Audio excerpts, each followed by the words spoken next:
Tehran पर हमले का सबसे नया वीडियो हम आपको दिखाने जा रहे हैं। क्या है वो खबर देखिए। तेहरान पर हमले का ये सबसे नया वीडियो जो आपको डरा कर रख देगा। क्या हो रहा है ईरान में, आप ये वीडियो देखिए।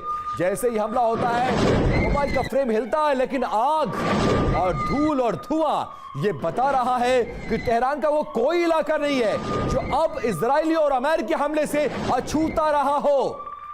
ईरानी गवर्नमेंट को, ईरानी सरकार को घुटनों पर लाने के लिए हर वो कोशिश हो रही है, लेकिन मेहमानों का एक बड़ा पैनल लोअर स्टूडियो में मेरे सहयोगी गौरव के पास मौजूद है। गौरव, जरा इन तस्वीरों पर, इन अपडेट्स पर अपने जो विशेषज्ञ हमारे साथ बैठे उनसे राय जरूर लीजिए। बिल्कुल, लगातार हम इससे बात कर रहे हैं। देखिए यहाँ पर अब एयर कमोडोर काले हमारे साथ। एयर कमोडोर काले, ये क्या, क्योंकि आज तीसरा दिन है और लगातार हम आपस में बात कर रहे हैं इस वॉर को लेकर, क्या ये कह सकते हैं कि इंटेंसिटी आज बढ़ा दी गई है दोनों तरफ से और अब ये ऑल आउट वॉर की तरफ बढ़ चुके हैं? डेफिनेटली इंटेंसिटी बढ़ी है एंड इंटेंसिटी ईरान की तरफ से ज़्यादा बढ़ी है बिकॉज ऑब्वियसली अब उनकी जो टारगेटिंग है वो धीरे धीरे इम्प्रूव हो रही है। वो दिख रहा है। पहले 2 दिन तो शायद जैसा वो कह रहे थे, क्लेम कर रहे थे कि they were using their old and antiquated missiles जो पुराने स्टॉक में थे, और अब शायद वो नए नए मिसाइल्स यूज़ करना शुरू कर दिया है। देखिए, कल भी खबर आई थी कि उन्होंने जो CBG है, कैरियर बैटल ग्रुप है, और USS अब्राहम लिंकन पे भी अटैक किया।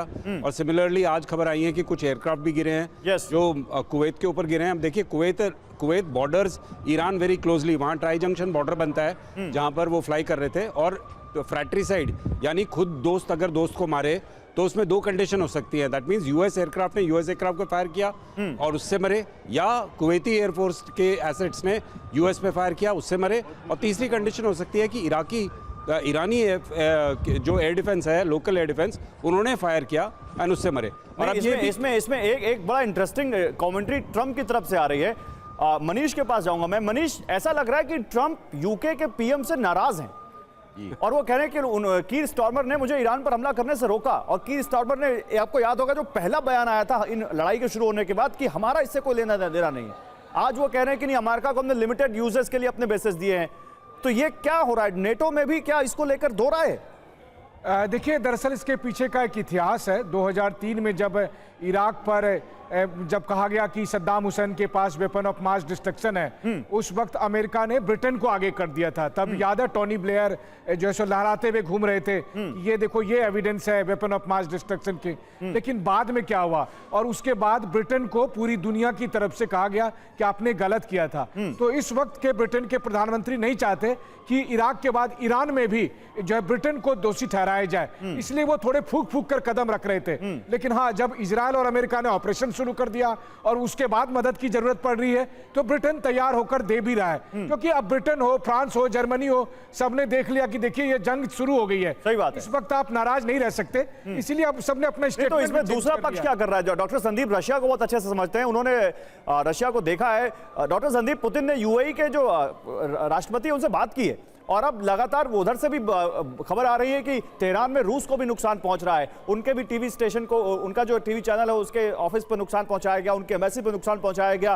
तो क्या अभी हम कोई और मूव एक्टिव इस वॉर में शामिल होने का रूस और चीन जैसे देशों की तरफ से देख सकते हैं? देखिए, पुतिन इस पूरे जो घटना चक्र, उन्होंने सबसे पहले कहा कि ये सिनिकल असोसिएशन है। दैट मीन्स कि पुतिन बार बार कोशिश करते आए हैं शुरू से ही कि सबसे पहले तो यहाँ वॉर ना हो। अब यदि हो गई है तो हम वो तो एक्सपेक्टेशन नहीं कर सकते हैं कि जिस प्रकार से अमेरिका इजराइल दोनों साथ में लड़ रहे हैं। लेकिन इतना जरूर है कि ईरान अकेला नहीं है। वो लगातार, अभी जो पुतिन के प्रवक्ता है दिमित्री पेस्कोव, उन्होंने कहा कि हम कॉन्टिन्यूसली टच में है ईरान के पास जो भी लीडरशिप बची है। तो मुझे लगता है कि ये समझ लेना कि ईरान अकेले है, चाइना और रशिया म्यूट बने हुए हैं, दर्शक है, ऐसा नहीं है। दोनों को कहीं ना कहीं सपोर्ट ईरान को दोनों से सपोर्ट मिल रहा है इनडायरेक्टली। ये दूसरी बात ये है कि UAE की बात आपने अभी क्या कि वो लगातार बात करे। देखिए, ये जो सबसे बड़ा संकट इस समय है और जो एक सबसे नया कैरेक्टर सामने आया इस युद्ध का, वो ये है कि जो मिडिल ईस्ट की कंट्री है, इनको ऐसा नहीं अंदाजा था कि हमारे पर ये कहर बरपेगा, ये जो जंग की जो आग है वो इन पर आएगी। इसीलिए मैं आपको याद दिलाना चाहता हूं, ओमान के फॉरेन मिनिस्टर ने कहा था कि जो डील है ये पीस डील के बहुत नजदीक आ चुके हैं। तो मुझे लगता है कि इसकी पूरा ओमान हो, कतर हो, इनकी नजर को, इनके ओपिनियन को भी अमेरिका ने ध्वस्त कर दिया था। और आज सबसे और आप जब बोल रहे थे, अपने दर्शकों को बता दूं कि हम लगातार, देखिए नीचे हम दिखा रहे हैं कि किन किन देशों तक इस आग, इस युद्ध की आग पहुंच चुकी है। चाहे वो सऊदी अरब हो, साइप्रस हो, कतर हो, बहरीन हो, कुवैत हो, तुर्की हो, 15 देशों तक इस युद्ध की आग पहुंच चुकी है और लगातार वहां से खबरें आ रही हैं। फिर से कुछ बड़े विजुअल्स आए हैं, सीधे चलते हैं विपिन के पास उन खबरों को जानने के लिए। Vipin, over to you. जी हाँ, बिल्कुल गौरव, दो देशों के बीच युद्ध शुरू हुआ था लेकिन इसकी चपेट में 15 देश आ गए हैं। अब देखिए एक बड़ी खबर आ गई, ईरानी हमलों से एक बार फिर इजराइल दहल गया है।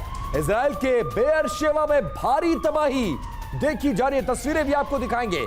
एक तरफ ईरान के तमाम शहरों को निशाना बनाया जा रहा है और दूसरी तरफ पलटवार कर रहा है ईरान, घुटनों पर आने को तैयार नहीं है। और देखिए इजराइल के बेयरशेवा शहर को निशाना बनाया गया। ये बिल्कुल लेटेस्ट अपडेट, लेटेस्ट तस्वीरें आप टीवी 9 भारतवर्ष पर देख रहे हैं। किस तरह से बेयरशेवा शहर को निशाना बनाया गया है और एक अपार्टमेंट की बालकनी से इस वीडियो को शूट किया गया है।